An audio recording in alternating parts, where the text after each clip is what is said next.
नमस्कार मंडळी, श्री स्वामी समर्थ. स्वामी समर्थ तुमच्या सर्वांच्या सर्व इच्छा आकांक्षा पूर्ण करो हीच मी स्वामींच्या चरणी प्रार्थना करते आणि आपल्या आजच्या व्हिडिओला सुरुवात करते. बघता बघता श्रावण महिना हा संपणार आहे आणि श्रावणातील शेवटचा सोमवार उद्या आलेला आहे. म्हणजे 18 ऑगस्टला श्रावणातील शेवटचा चौथा सोमवार आलेला आहे. तर या सोमवारी आपल्याला हा उपाय जो आहे तर तो आवर्जून करायचा आहे. हा उपाय आपण जर श्रावणातील प्रत्येक सोमवारी केला नसेल तर शेवटच्या सोमवारी आवर्जून करायचा आहे. न चुकता आपल्याला हा उपाय आहे तर तो करायचा आहे. तर बघा, हा उपाय केल्याने आपल्या घरातील मुलाची पतीची कठीणातील कठीण इच्छा 24 तासात पूर्ण होईल आणि अडचणी दूर होतील. फक्त मंदिरात जाऊन करायचा आहे आपल्याला हा उपाय. अखंड लक्ष्मी घरात येईल, दारिद्र्य निघून जाईल. त्यासाठी आवर्जून प्रत्येक आईने माता भगिनीने हा उपाय जो आहे तो करायचा आहे. तर श्रावण महिना हा पवित्र महिना म्हणून ओळखला जातो. श्रावणातील प्रत्येक दिवशी कोणता ना कोणती उपास आपण करत असतो किंवा कोणता आपण व्रत आहे तर ते करत असतो. तर श्रावणातील प्रत्येक सोमवारी आपण श्रावणी सोमवारचा उपवास हा प्रत्येकाने केला असेल. कोणी शिवामुठाचं व्रत करतं तर कोणी फक्त श्रावणातील 5 उपवास करत असतात किंवा 4 सोमवार आले असेल तर ते 4 सोमवार करत असतात. आपल्या घरात अखंड लक्ष्मी नांदावी, घरामध्ये पैशाची कमतरता आहे किंवा आपल्या मुलाची पतीची कोणतीच इच्छा पूर्ण होत नाही, ती इच्छा पूर्ण होण्यासाठी आपल्या घरात दारिद्र्य आहे, पैसा येतो टिकत नाही किंवा अनेक अडचणी येत असतात. भगवान शिवांना आपण मनोभावे प्रार्थना करायची आहे, त्यांना अभिषेक करायचा आहे. नक्कीच भगवान शिव तुमच्या सर्व अडचणी समस्या दूर करतील, तुमच्या सर्व कामं मार्गी लागतील आणि लक्ष्मी कायम घरात स्थिर राहील. त्यासाठी हा उपाय करायचा आहे. तर हा उपाय कोणत्या वेळी करायचा आहे, कसा करायचा आहे याबद्दलची संपूर्ण माहिती मी तुम्हाला आजच्या व्हिडिओमध्ये देणार आहे. त्यासाठी व्हिडिओ स्किप न करता शेवटपर्यंत नक्की बघा आणि तुम्ही चॅनलवरती नवीन असाल तर आपल्या चॅनलला नक्की सबस्क्राईब करा, शेजारचं बेल आयकॉन देखील प्रेस करा. म्हणजे मी जे काही नवनवीन व्हिडिओ अपलोड करेल त्याची नोटिफिकेशन सर्वात अगोदर तुम्हाला मिळेल आणि तुम्ही एक पण व्हिडिओ मिस करणार नाही. त्यासाठी तुम्ही हा उपाय जो आहे तर तो करायचा आहे.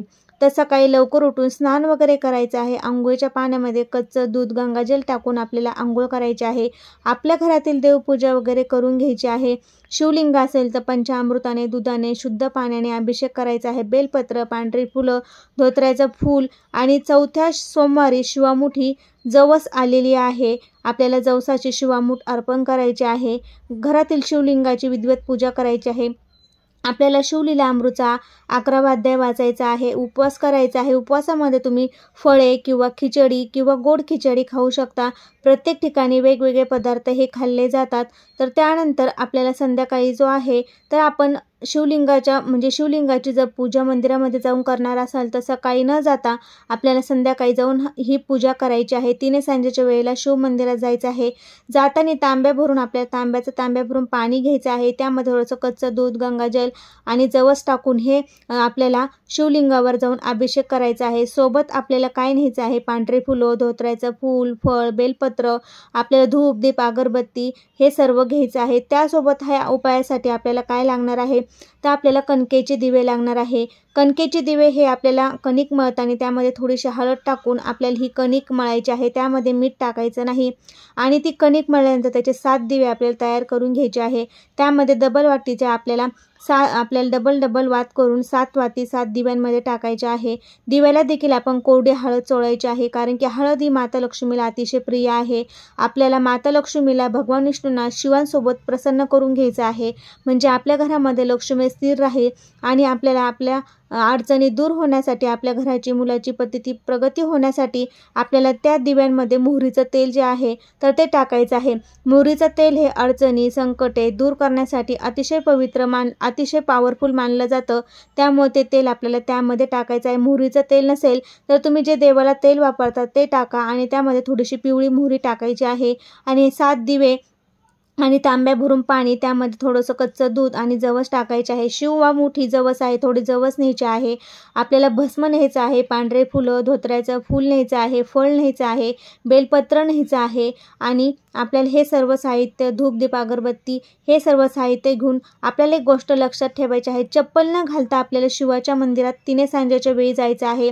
तिथे गेल्यानंतर सर्वात अगोदर आपल्याला शुद्ध पाण्याने तांब्या भरून नेलेला आहे त्याने अभिषेक घालायचा आहे. दुधाने घाला, पंचामृत पंचामृताने, उसाच्या रसाने किंवा मधाने तुम्ही अभिषेक घालू शकता. परत शुद्ध पाण्याने अभिषेक घाला. भस्म लावून घ्या. बेलपत्र, धोत्र्याचं फूल, फळ आपल्याला अर्पण करायचं आहे आणि बेलपत्र अर्पण करत असता ओम नमः शिवाय, ओम नमः शिवाय असं म्हणायचं आहे. 21-11 तुम्ही बेलपत्र अर्पण करायचे आहे. 5 पानाचं बेलपत्र सापडलं तर अतिशुभ आहे किंवा 3 पानाचं चांगले बेलपत्र आपल्याला न्यायचे आहे. तुटलेले, चिरलेले बेलपत्र न्यायचे आहे. तुम्हाला जर बेलपत्र भेटले नाही, तिथं कुणी वाहिलेले बेलपत्र ते सुद्धा तुम्ही धुवून वापरू शकता. विधिवत शिवांची पूजा करून घ्यायची आहे. आपल्याला शिवामूठ अर्पण करायचे आहे. शिवामुठी ओली अर्पण करायची आहे. शिवामूठ अर्पण करताना शिवा शिवा महादेवा, ईश्वरा परमेश्वरा, माझी इच्छा पूर्ण कर रे देवा असा हा मंत्र म्हणून 3 वेळेस शिवामूठ अर्पण करा. मनोभावे नमस्कार करा. त्यानंतर आपल्याला जे कणकेचे दिवे आहे तर ते शिव मंदिरामध्ये आपल्याला तिथे ठेवायचे आहे. तर हे दिवे आपल्याला शिव मंदिराच्या तिथे खाली एखादा पुठ्ठा ठेवा किंवा तुम्ही आसनासाठी तांदूळ नेले असेल तर ते ठेवा. त्यावर हे आपल्याला 5 दिवे शिवांकडे तोंड करून ठेवायचे आहे.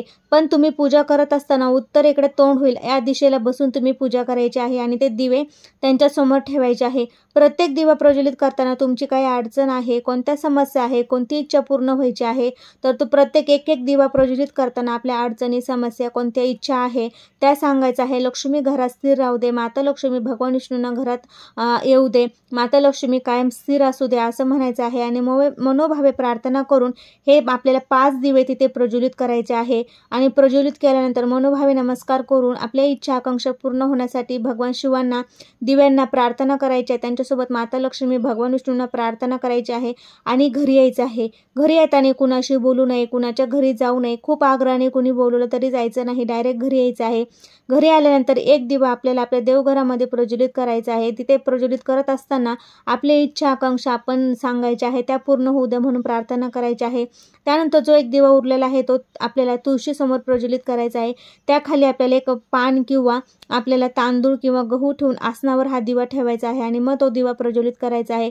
तुळशी मातेला म्हणजे साक्षात माता लक्ष्मी भगवान विष्णूंचं रूप मानलं जातं. तर त्यांना प्रार्थना करून त्यांना घरात स्थिर राहण्यासाठी प्रार्थना करायची आहे. घरात आगमन करा असं म्हणायचं आहे आणि आमच्या घरातील दारिद्र्य निघून जाऊ द्या, लक्ष्मी अखंड घरात राहू द्या असं म्हणायचं आहे.